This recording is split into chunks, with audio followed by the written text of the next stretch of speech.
사실 우리나라 그 국가의 GDP 대비 부채 굉장히 낮잖아요. 수준은 낮지만 상승 속도는 굉장히 빠릅니다. 빠르긴 한데 뭐 지난 한 20년 동안 거의 금기시였던 것 같아요. 국내로 이제 시야를 돌려보면 새로운 정부가 들어서고 적극적으로 지금 여러 가지 경제 정책을 펼치고 있는 와중에 안 좋은 걸로는 부동산 가격이 급등을 하고 있고요. 그리고 드디어 코스피가 3천을 돌파를 했습니다. 일동 박수! 저는 이제 개인적으로 주식 투자는 할 수 없습니다만 제 퇴직연금의 상당 부분을 지금 주식시장에 노출하고 있는데 채권을 하는 입장에서 주식시장의 급등이 굉장히 반갑고 기쁩니다. 현재 상황에 대해서 어떻게 보시는지. 지난번에 마지막으로 전망할 때 저희가 조금 긍정적인 뷰를 말씀드린 걸로 이제 기억을 하고 있고요.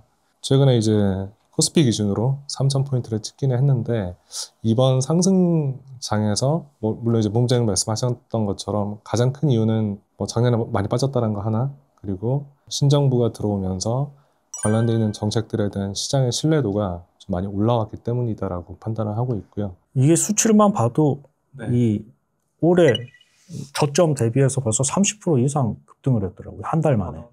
코스피가 그렇죠. year to date로 한 25% 정도 올랐습니다. 그런 걸로 보면은 이것 상승 수준도 네. 전 세계적으로 제일 높은 수준 아닌가요? 주요 증시 중에 가장 높은 수준이고요. 근데 이번 상승의 가장 큰 특징이 뭐냐라고 물어봤을 때 저는 이 말씀을 좀 드리고 싶어요. 지수를 결정하는 거는 우리 주식을 평가할 때랑 마찬가지로 이 기업이 벌어들이는 이익과 그리고 여기에 대해서 시장이 평가해주는 멀티플의 이제 곱이잖아요. 이번 상승장의 특징은 한국 기업 이익의 수준 자체가 바뀌지는 않았습니다. 거의 정체되어 있는 수준이었고 그거에 대해서 시장이 평가해주는 이 멀티플의 상승장이었다라고 볼 수가 있는 거거든요. 사실 돌이켜보면은 한국 주식시장의 지난 한 20년 동안의 다이내믹스는 어닝이 올라가면은 멀티플이 빠지고 어닝이 빠지면 멀티플이 올라가고 이런 장이었어요. 결국에는 한국 시장의 비즈니스 대부분들이 글로벌 시클리컬 산업이다라는 그런 증명을 지난 20년 동안 했다고 저는 생각하고 있거든요. 이번 장은 그게 아니었다라는 거예요. 물론 이제 어닝이 아주 미미하게 올라가는 와중에 멀티플은 한 10배 이상으로 지금 올라와 있는 상태이고요. 시장에서 그동안에 보여왔던 그런 행태랑 좀 다른 측면을 보였다는 게 저는 가장 큰 특징이라고 보고 있고 이게 만약에 똑같은 돈을 버는 기업에 대해서도 우리가 센티먼트가 좀 국면마다 좀 많이 바뀌지 않습니까? 그게 왜 갑자기 바뀌었나요? 그게 제일 궁금해요. 정치적 안정성도 어느 정도 좀 차지했다고 저는 생각하고 있고요. 신정부가 추진하고 있는 정책 중에 하나는 한국 주식시장의 신뢰도 혹은 기업들의 커퍼레이트 거버넌스를 좀 많이 바꾸겠다, 좋게 바꾸겠다 라는 그런 정책들이 중심이 되고 있고 사실 이거는 이전 정권에서 추진했던 밸류업 프로그램의 연장선이긴 합니다. 근데 거기에 약간의 강제성들이 좀 더해졌다. 라는 게 가장 큰 차이인 것 같아요. 그래서 밸류 프로그램을 재작년 말부터 이제 시작을 했었는데 그때 시장에서 했던 얘기들은 이게 만약에 진짜 실제 실행이 되고 기업들로 정착이 많이 된다면은 똑같은 기업을 바라보는 눈이 레벨업이 될 수도 있겠다라는 그런 믿음이었는데 거기에 만약에 강제성이 어느 정도 좀 더해진다면은 이게 과거에 봤던 것보다 눈높이가 조금 더 올라가도 되지 않을까? 이렇게 시장이 조금 인지를 하고 있는 것 같아요. 그게 가장 큰 원인이었던 것 같고요. 그리고 이제 추경을 뭐 한 20조 정도 이제 더 추가하는 걸로 알고 있는데 사실 우리나라 그 국가의 GDP 대비 부채 굉장히 낮잖아요. 지난 IMF 이후에 한국 정부는 그 균형 정책에 대한 집착이 좀 강했습니다. 물론 우리도 이제 코로나 때 재정들을 좀 많이 쓰기는 했는데 타 국가에 비하면 굉장히 낮은 수준이거든요. 수준은 낮지만 상승 속도는 굉장히 빠릅니다. 상승 속도가 빠르긴 하죠. 빠르긴 한데 뭐 지난 한 20년 동안 거의 금기시였던 것 같아요. GDP 정도, 그러니까 지금 이제 부채 비율이 한 50% 정도 되는 걸로 알고 있는데 그거를 뭐 미국이나 다른 국가들처럼 80%, 100% 이렇게 가는 그림을 선뜻 얘기하지 못했던 환경이었던 것 같거든요. 관료들도 그랬고 정치인들도 그랬고 근데 이게 조금 약간 스탠스를 좀 위쪽으로 열어놔도 되지 않을까? 이런 질문들을 하시는 분들이 꽤 많아진 것 같아요.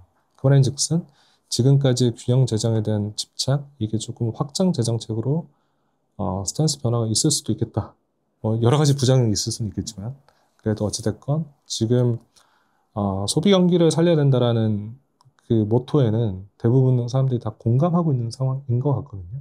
그래서 이게 좀 설득력을 얻고 있는 구간이 아닌가 이렇게 생각을 하고 있습니다. 채권 쪽과는 정반대의 모습. 뭐 그럴 수 있습니다. 예.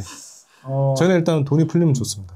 채권 쪽 입장에서 보면 재정 준칙의 어떤 큰 틀이 바뀌고 어떤 GDP 대비 정부 부채의 비율이 높아질수록 세금을 받아서 재정 지출을 보완하기보다는 적자 국채를 발행해서 어떤 지출분을 충당하는 부분이 굉장히 크거든요. 올해 역시 2차 추경에 의해서 정부 국채가 지금 하반기에만 19.8조, 20조 가까이 발행이 됩니다. 그런데 아시다시피 이제 지금이 6월 말이고 7월 달 필요 절차를 거치고 나면은 발행은 이제 8월부터 이제 시작이 될 텐데 20조를 시장에서 소화를 하려면 매월 거의 4조, 5조씩 발행이 된다는 얘기거든요.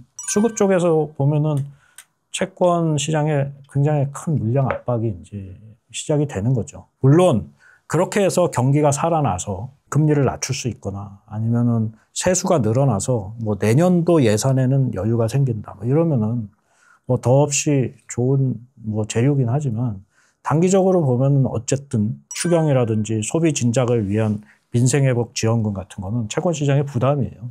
금리가 어느 쪽으로 갈지는 사실은 뭐 예측의 영역이긴 합니다만 지금 미국 금리는 굉장히 좀 안정적인 모습을 보이고 있거든요. 트럼프 정부에 들어서도 파월 의장이 지금 금리 인하에 강하게 좀 보수적인 입장을 보이고 있지만 미국 금리는 고점을 지나서 굉장히 좀 안정적인 모습을 5월, 6월 달 내내 보였습니다. 근데 한국 금리는 6월 달 들어서는 조금씩 저점을 높이면서 상승하고 있어요. 결국은 그런 재정 부담 때문인데 국내외 좀 상반된 재료들이 지금 한국 금리에 대한 방향성을 좀 제약하고 있는 모습을 보여주고 있거든요. 파월 의장은 트럼프랑은 굉장히 좀 상반된 스탠스와 입장을 갖고 있는 것 같아요. 미국 금리는 어떻게 될까요? 파월은 이제 힘이 빠진 것 같고요. 사실 이번에 기자회견 하면서도 되게 평소랑 다르게 되게 뭐랄까 힘도 없이 얘기를 하고 뭔가 좀 강한 어조도 없고 항상 좀 뭐 좀 그런 느낌이었는데 뭐랄까 트럼프는 항상 가지고 있는 생각이 있습니다. 신명금리 잡아야 된다. 왜 신명금리가 중요하냐라고 하면은 사실 유럽하고 미국하고 선진시장으로 많이 비교가 되잖아요. 미국에 있는 발행 회사들은 대부분 최저치 도달할 때 10년 이상 구간을 더 많이 들고 있습니다. 유럽은 단기 쪽으로 더 많이 들고 있습니다. 그래서 트럼프가 좀 장기 쪽으로 얘기를 하는 게 10에서 30년 물량이 생각보다 미국에서 발행이 기업들이 많이 하기 때문에 그래서 그쪽 얘기를 자꾸 하는 것 같습니다. 기준금리나 미국 금리는 인하 쪽, 하락 쪽으로 좀 보시는 경향이 있네요. 저는 장기적으로는 하락이 많은데 제가 보는 입장은 지금은 사실 금리 내릴 수 있나라는 게 좀 점점 과연 이 상황에서 내릴 수 있는 게 있을까? 미국이 경기가 생각보다 그러니까 처음 생각했던 것보다 점점 괜찮아지는 것 같고. 금리 쪽으로는 좀 보수적인 입장이신가요? 저는 보수적인 입장을 가지고 있습니다. 지금은. 그래서 지금 상황이 4.4%거든요. 올해 고점이 4.8, 저점이 4.0입니다. 지금은 중간입니다. 이번에 라가르드가 금리 내리면서 한 얘기가 있죠. 우리 금리는 지금 딱 좋은 포지션에 있다. 미국도 마찬가지입니다. 지금 이게 4.4가 딱 중간인 것 같고, 그래서 전 지금 이 상황에서 추가적으로 뭐 사자 말자 그런 얘기를 드리기는 힘들 것 같고, 좀 더 익스트림한 포지션에 갔을 때, 그때 가가지고 결정하자 정도로 생각하고 있습니다.